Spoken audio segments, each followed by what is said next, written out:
Hello and welcome to Strait Talk. I'm Ayşe Süberker. Tensions are rising in the eastern Mediterranean between Turkey and its Western allies. The European Union recently announced measures to punish Turkey for its drilling operations off the coast of northern Cyprus. Turkey has rejected the sanctions, saying they are worthless. July the 20th marks 45 years since Turkey's peace operation on behalf of Turkish Cypriots. And now, with renewed tensions in the region, Turkish Cypriots say they face an uncertain future. Ali Mustafa reports from Lefkoşa.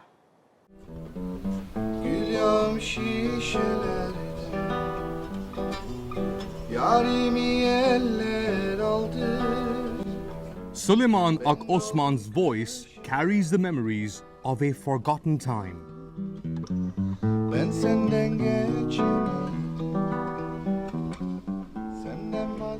But the past is always present for the musician who was born a few years after the Turkish peace operation in the island of Cyprus. When I play my music, I don't believe that people look where I come from or even what I look like. So I am born here, I'm a living being, and I exist. But people deny that I exist. The Turkish Republic of Northern Cyprus came into existence in 1983, 9 years after the Turkish armed forces intervened following a coup staged by Greek Cypriots. The push was meant to unite all of Cyprus with Greece in violation of a 1960 agreement to maintain Cyprus's constitutional order. Turkey said it had a duty as a guarantor power under the agreement to protect all Cypriots, including Turks. It ended up dividing the island along ethnic lines. 45 years since the Turkish armed forces intervened in northern Cyprus, the island remains divided. In fact, the area I'm at is on the Turkish Cypriot side. There is a buffer zone that has been controlled by the United Nations since 1974. It's an area that neither Turkish Cypriots or Greek Cypriots can enter. Suleiman Erguçlu was 20 years old in 1974. He said he had different dreams then, but was forced to pick up a gun. I was afraid of being shot and killed. There were people shooting at me. What do you mean, what? I mean, there was a war. And that's why I was shooting at them. And now, the stability of the region is once again threatened, as a scramble for energy resources is underway in the eastern Mediterranean. The hydrocarbon-rich waters are divided into so-called exclusive economic zones. Greece and Greek-administered Cyprus, backed by the European Union, say they're legally entitled to these zones. But Turkey disagrees, laying claim to these zones on behalf of the Turkish Republic of Northern Cyprus, a country only Ankara recognizes. And to stake its claim, it has already sent 2 giant drill ships in these waters. The drills on the Fateh and Yavuz can reach up to 40,000 feet below sea level. Escorting them are Turkish battleships, a precautionary measure according to Ankara. Turkish Cypriots is lucky on this side because Turkish foreign policy is very strict. Turkey stands very strict, and they said we support Turkish Cypriot position and we will fight for their rights. The Greek Cypriots recently rejected a Turkish Cypriot proposal to negotiate access to potential hydrocarbon deposits, a move Turkey says will further aggravate the possibility of a political settlement. They have been negotiating with us the solution of the Cyprus problem for more than 50 years, and they say that they cannot negotiate with us the hydrocarbon issue. So the question is, what's the difference between the two? If we solve the Cyprus problem by negotiation, it will cover the hydrocarbon issue as well.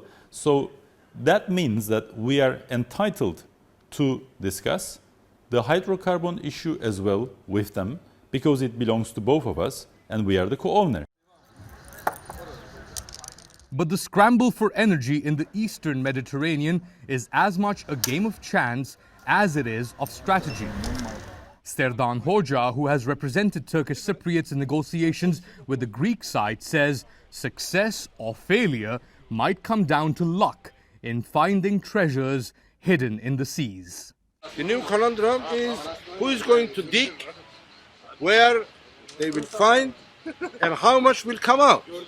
I mean, I've been telling until 5 years ago, Cyprus problem was a chess game.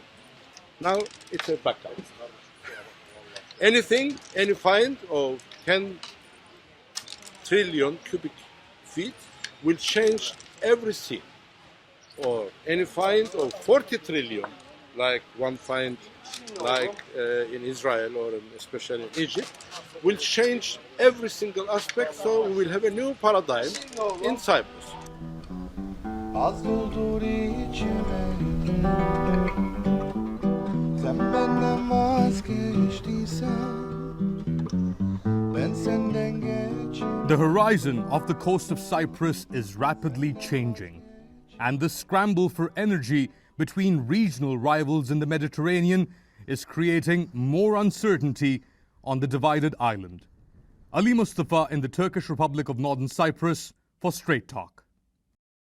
To break this down further, joining me now is Ahmet Sözen, who is a professor and chair of the Political Science and International Relations Department at Eastern Mediterranean University, Dimitrios Trantofylou, who is an associate professor and head of international relations at Kadir Has University, and from Ankara, Deniz Kutluk, who is a political analyst and a retired rear admiral of the Turkish Navy.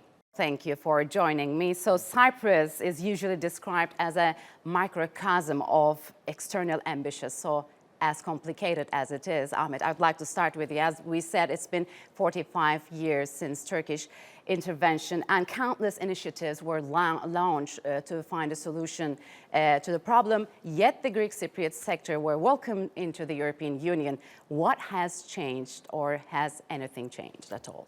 Well, unfortunately, so far the status quo proved to be a very sustainable one, meaning that the problem continued to exist without any solution for all these decades.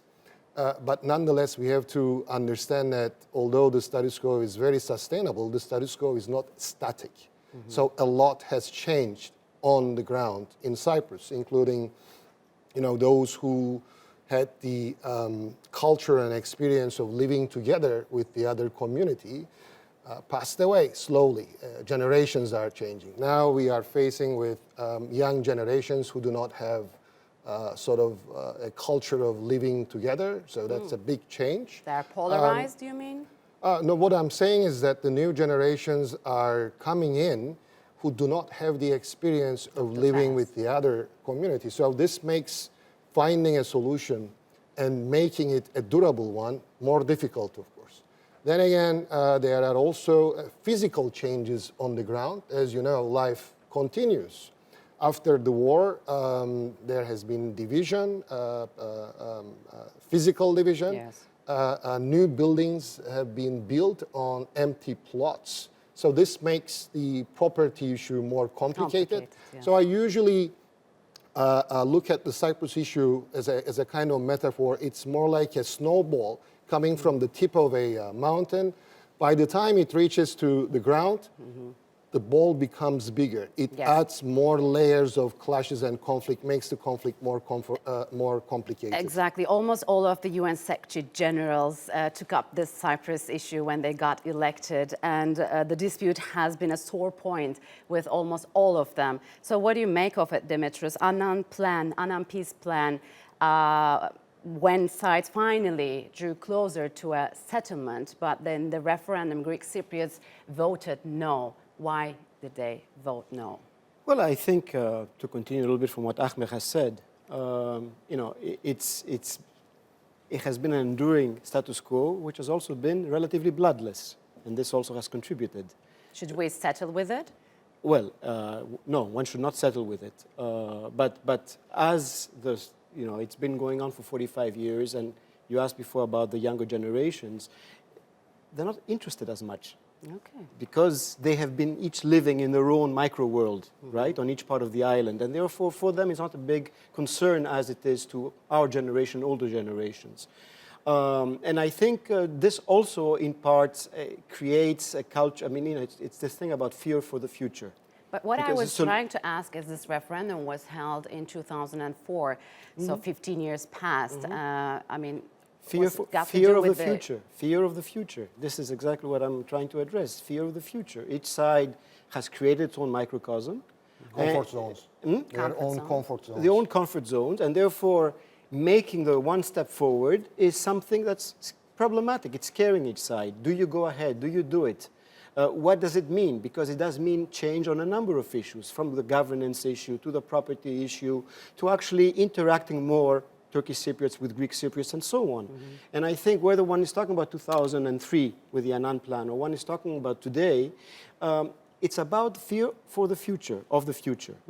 And how do you get to the magical formula where all sides, both sides basically, the two parties, right, the Turkish Cypriots and the Greek Cypriots, come to some sort of understanding and agreement and gain the consensus. Their political elites are able to convince societies that this is the right way forward. And one of the things, though, one should keep in mind is that since the Annan Plan, there is more interaction, because some of the things that have happened is that you've had actually more, what do you call it, zones across the divide where people come back and forth. More checkpoints. More checkpoints, exactly. That's the word I'm looking for. One can see in successive polls done by both Turkish Cypriot and Greek Cypriot scholars that there is a growing number of Greek Cypriots and Turkish Cypriots that are interested in trying to find a solution, but it's not a significant mass to the point where that group of growing Turkish Cypriots and Greek Cypriots can actually pressure their leaderships and say, okay, this is what we actually want. EU has lately decided on punitive measures against Turkey for drilling gas and oil off the coast of Cyprus. So what does this tell us about the already stalled Turkey-EU relations at the moment?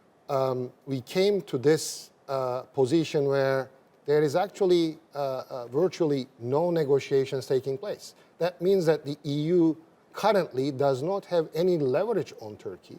And in fact, due to the refugee deal, Turkey has, in a way, more leverage on European Union. So do you believe that the EU has the luxury to cut off all of ties because there's security issues, migrant issues? I don't think so. So what do you make of these sanction decisions? decisions? These are more cosmetic, Cosmetic I would sanctions. say, to show some sort of solidarity with their member states, especially with Republic of Cyprus, the Greek Cypriot-dominated Republic of Cyprus, and Greece, who are the two members of the EU. It is just a show of solidarity. I don't think that it can go anywhere, extremely beyond that. Okay, let's go to Ankara. Let's talk to Deniz. Deniz, despite the threats and warnings from all sides, Turkey looks more determined to continue with the drilling. As we see, it demands the rights of Turkish Cypriots and Turkey's continental shelf be recognized by international communities. So where does this tension go? First and foremost, this international continental shelf, once declared or undeclared, belongs to the coastal states and no one can take it. And it doesn't need anyone's blessing that it is recognized belonging to Turkey. Once Turkey stated that it's my continental shelf, that's it. It's an ipso facto ab initio. Since the beginning of the Turkey, it belongs to Turkey. Therefore, Turkey has all legitimate rights based on international instruments and agreements and the UNCLOS Convention. Turkey has the right to drill the area which see fits in its own continental shelf. If it mismatches with someone else's sovereign areas, let's say, then it's time for them to negotiate. Those blames made against Turkey has played no role in international legal system because, first of all, neither United States nor European Union can take over the role of International Court of Justice, which is only the unique body who can decides on sovereignty disputes in such a conflicting areas. Therefore, those imposed ideas, sanctions, whatever you call, cannot play a legitimate role. And once you take legitimate instrument out of those international actors, they can do nothing about this. EU is the side to be blamed for.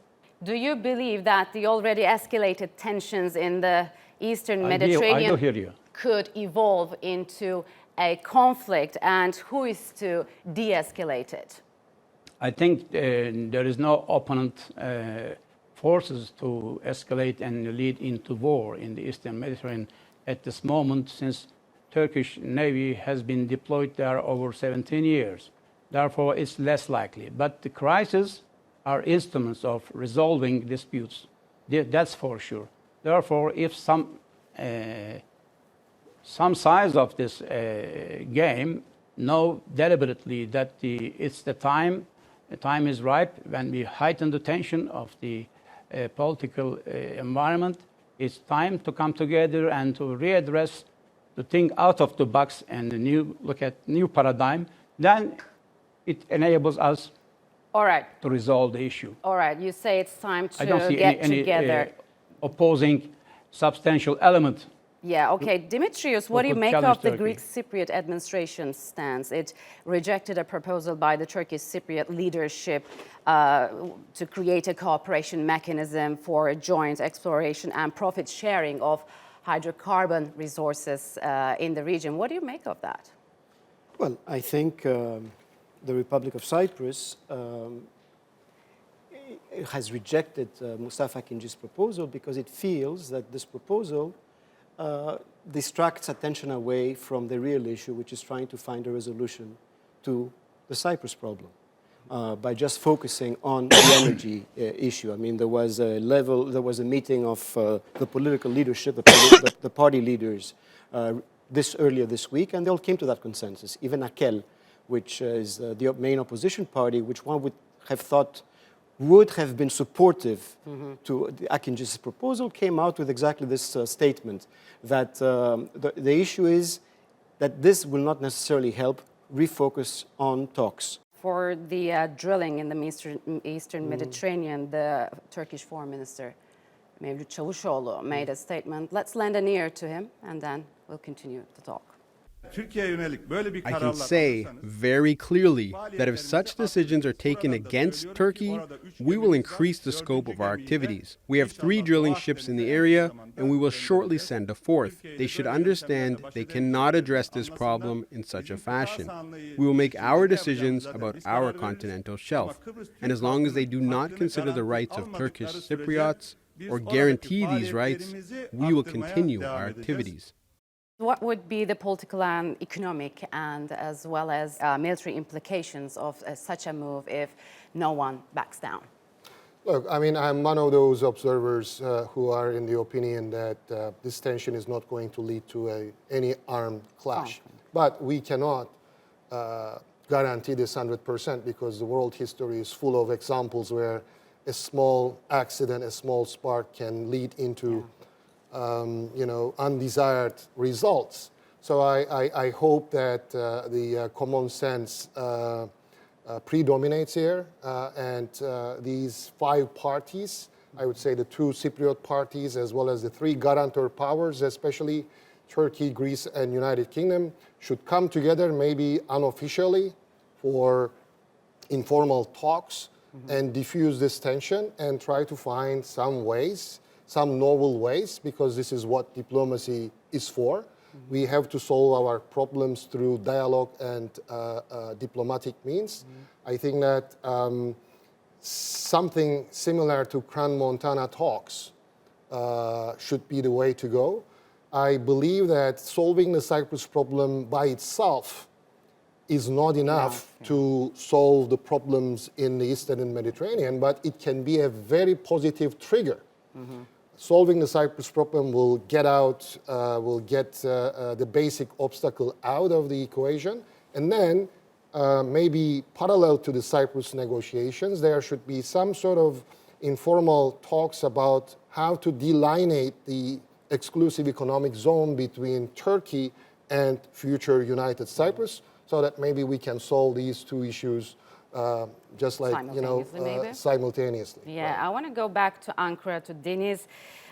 Deniz, do you think the Cyprus issue, besides its peculiarity, can be evaluated apart from the developments in the Middle East? Because fighting's going on in Syria and in Libya, and there is also instability in Lebanon. We have this Israeli-Palestinian conflict, as well as this S-400 missile tensions with the United States and Turkey's removal from the F-35 program. What do you make of that? Okay, first, the Cyprus problem has been resolved 45 years ago when Turks stepped in and separated the two states. They have been living in separate zones over 45 years, with no one has got any casualties. Therefore, let's leave it behind. They can get along with each other, or they can go separately to their ways. But apart from that, Turkey, the Cyprus island, has got tremendous important locations when we look at the turmoil taking place in the Middle East. Therefore, more and more third parties are approaching to southern Cyprus to get bases there and to stage their armed forces there, to get surveillance facilities there, so on and so forth. Then that's not good. That's not good for those people living in the island, for Russians, for French, for Americans, for Brits bringing additional F-35s, for others also considering to step in. That's not good for the good of people living in islands, and that's not legitimate as well. When we look at the Cyprus constitution, you can find articles inside of it which doesn't allow to any side to let it go.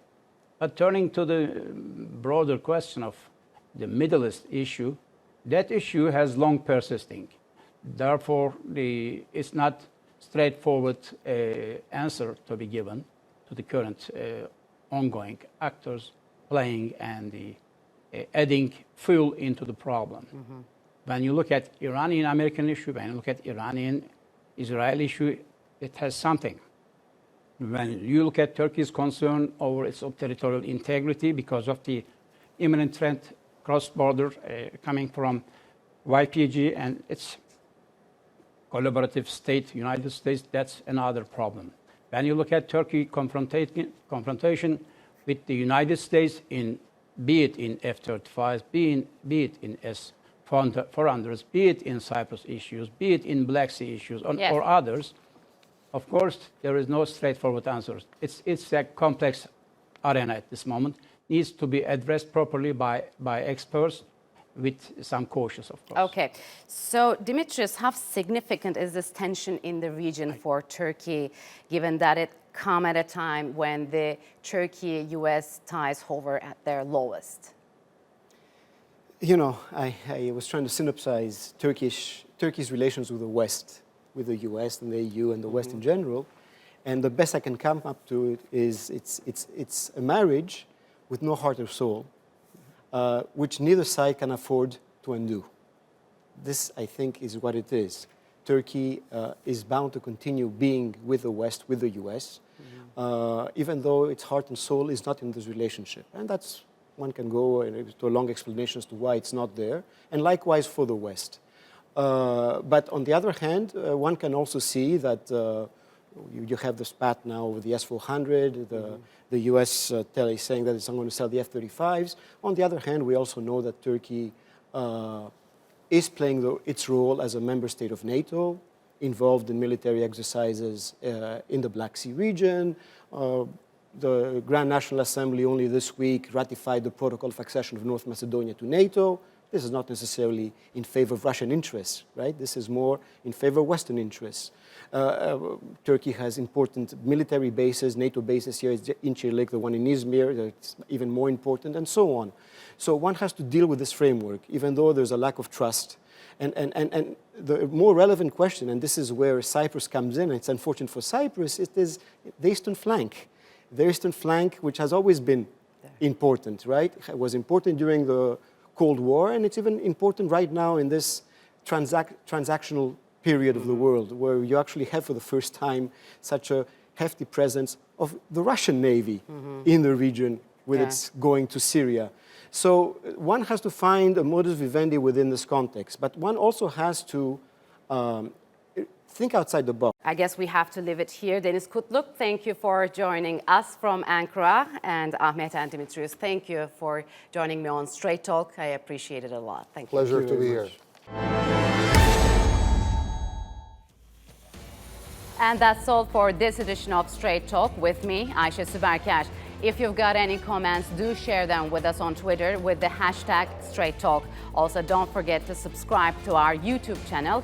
Until next time, take care and goodbye.